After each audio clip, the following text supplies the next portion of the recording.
एक कहावत है कि अंधों में काना राजा।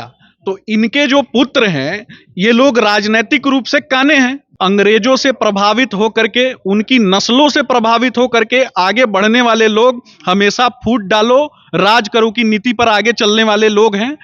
कि जो घमंडिया गठबंधन इन लोगों ने बनाया है, उस गठबंधन की जो मीटिंग मुंबई में जो इन लोगों के द्वारा की गई, वहां इन लोगों ने स्पष्ट रूप से तय किया कि किस प्रकार से सनातन संस्कृति को और हिंदू मान्यताओं को नीचा दिखाया जाए।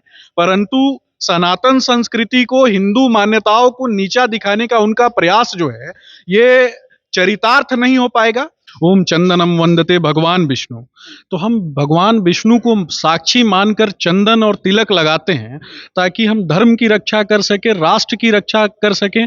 बीजेपी के प्रवक्ता सुमित शशांक जी हमारे साथ है। सुमित जी, जगदानंद सिंह का एक बयान आया है जिसमें उन्होंने कहा है कि तिलक लगाकर घूमने वालों ने ही भारत को गुलाम कराया। लेकिन सवाल यही है कि आखिरकार कब तक सनातन धर्म के खिलाफ अपमानजनक बातों का इस्तेमाल किया जाए? आखिरकार आप लोग कब तक बर्दाश्त करेंगे? देखिए, मैं आपको बताना चाहूंगा कि हमारे सनातन मान्यताओं में, हिंदू धर्म में एक मंत्र आता है तिलक करते समय, ओम चंदनम वंदते भगवान विष्णु।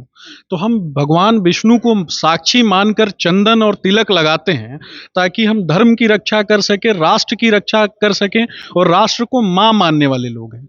इस प्रकार के जो असामाजिक तत्व हैं, जो राष्ट्र को मां नहीं मानते हैं, जो धरती को मां नहीं समझते हैं, भूमि का टुकड़ा समझते हैं, इस प्रकार के लोगों की मानसिकता जो है वो किस प्रकार से होगी? इस प्रकार के लोग इसी प्रकार के अनर्गल बयानबाजी करेंगे। मैं आपको बताऊंगा कि धर्मो रक्षित रक्षित, यानी जो धर्म की रक्षा करता है, धर्म उसकी रक्षा करता है। तो हम सनातन मान्यताओं को मानने वाले लोग हैं, परंतु भारत विविध संस्कृतियों में बसा हुआ भारतवर्ष है। हम सबका सम्मान करते हैं, सबकी रक्षा के लिए और सबको आगे बढ़ाने के लिए प्रतिबद्धता के साथ हमारे देश की यशस्वी प्रधानमंत्री आदरणीय श्री नरेंद्र मोदी जी के द्वारा कार्य किया जा रहा है।